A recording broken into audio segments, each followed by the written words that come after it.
Setpoint U. Inform, educate, empower. Have you ever looked at the log function and asked yourself, how long will this information be stored before it's deleted?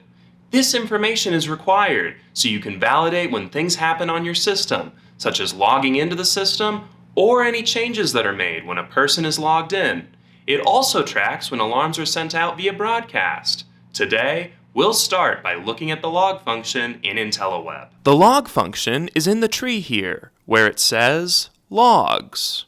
If we click on a log and bring it up, it shows us a history of everything that's gone on, from who logged in when, and everything that they did while they were in there. If there were events sent out as emails, for instance, that would show up as well.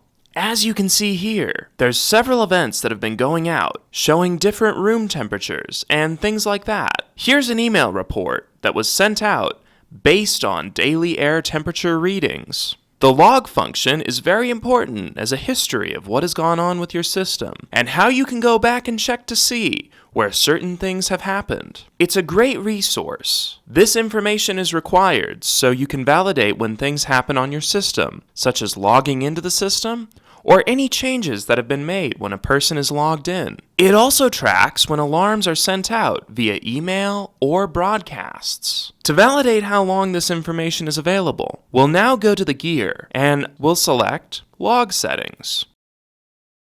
You'll see that it says Archive Records Older Than, and in this case, it will go up to 2 years. So that means that log would record and archive 2 years worth of data. And then it says, permanently delete records older than. This one is set for never delete records. But as you can see, you can select different options, like 3 years, 4 years, and so on. It goes all the way up to 30 years before you permanently delete them. This option is selected as never delete records. We'll leave it at that level. A most useful thing here is the fact that it tracks the current disk space that's used by the log file. In this case, it's 59 megabytes, and it represents 148,560 records. We're going to save this information, and that will be used to track our log records and keep our logs up to date.